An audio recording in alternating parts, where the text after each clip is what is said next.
All right, guys, we're going to have an introduction today to the classical era, so read along with me if you'd like. When classical music is mentioned, just about everyone has their own idea of what that means. They may be able to recall a certain orchestral piece or list some of the most famous composers of the time. However, they might have more difficulty telling you what classical music is or how it differs from other important eras in music history. Classical music has given the world some of the most recognizable pieces of music that are still listened to and played nearly 200 years after they were written. With such longevity in mind, it's easy to see why understanding some of the underlying features of classical music might be beneficial to your own growth as a musician. What is classical, and when was the classical era? The classical era directly followed the Baroque era. From roughly 1750 to 1820, society moved toward a classical style of thinking and drew mainly from Greek antiquity. Now, just keep in mind, we remember when we looked at the time period that was medieval, and it was this like 1,000-year time period, and then we looked at the Renaissance, which was a smaller period, and then we looked at Baroque, which was a smaller time period. And now look at how small this time period is. It's not even 100 years. You can see how the progression is working. This affected not only music, but literature and architecture as well.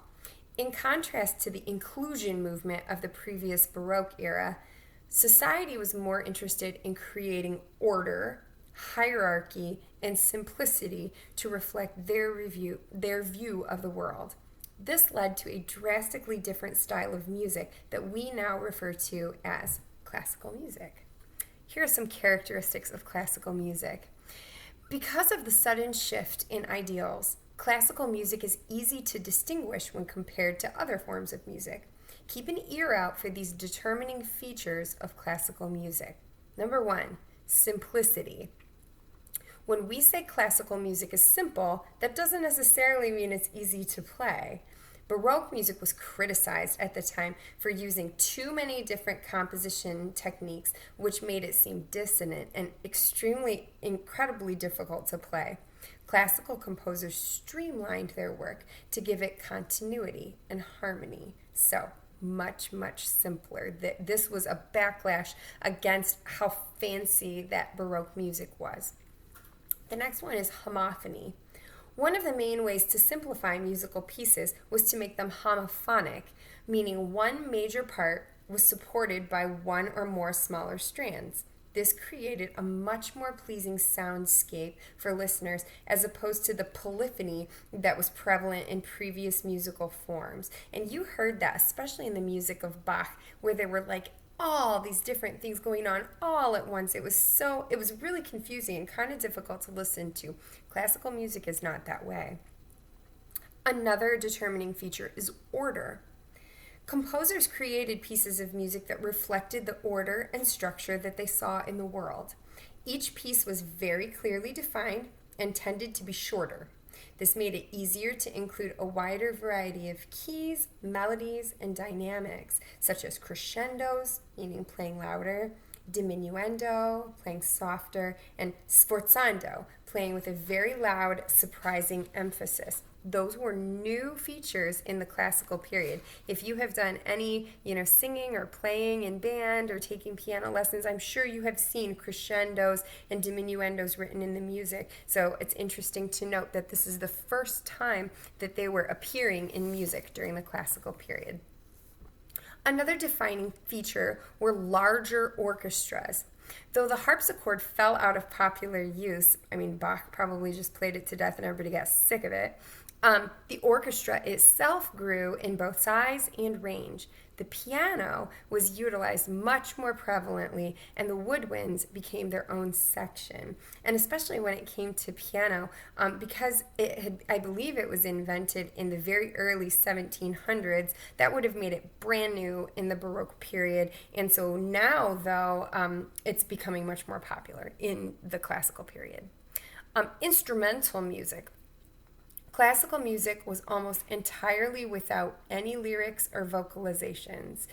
The pieces were generally written as string quartets, symphonies, concertos, which we talked about, and most importantly, as sonatas. Sonatas became one of the most featured forms of music, included as part of larger works or independently as overtures. So, sonata and the sonata allegro form is something that we're actually going to study quite a bit coming up here. And then finally, style. Classical music was dominated by style galant.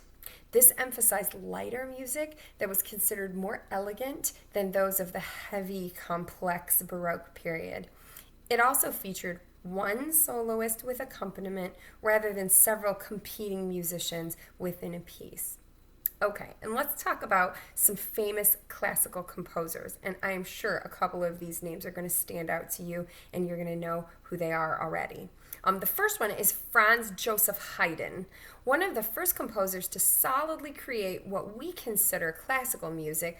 Haydn is known as both the father of the symphony and the string quartet. Though he may not have the name recognition of the other classical composers, he wrote over 40 symphonies in the 1760s alone and was a major influence on Western music as a whole. The next one, Wolfgang Amadeus Mozart.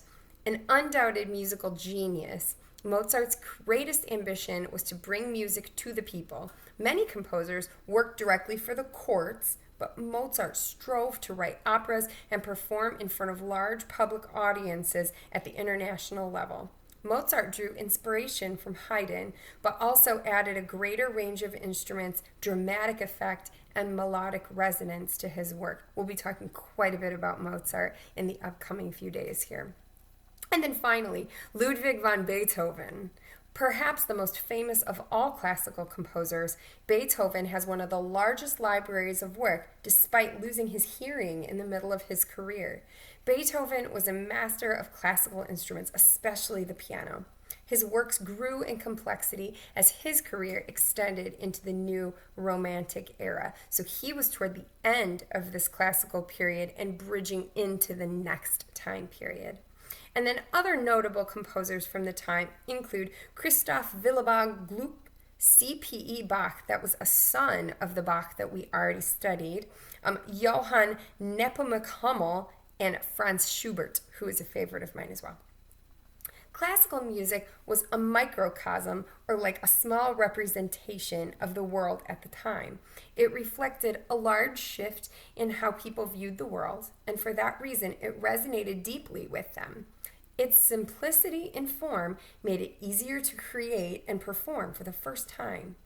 It's easy to see how music composed more than 200 years ago is still so widely admired today. So that is your very brief overview of the classical period. So thanks for sticking with it. I know that some of this material is maybe not your favorite, and it's not something you would necessarily choose to study, but I'm telling you, you're going to know more than any middle schoolers anywhere about these time periods. You're going to be very well versed in this stuff. So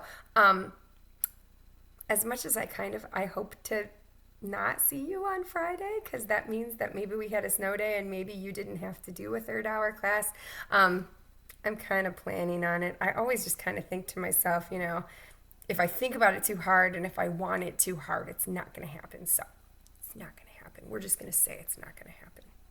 All right. See you guys later.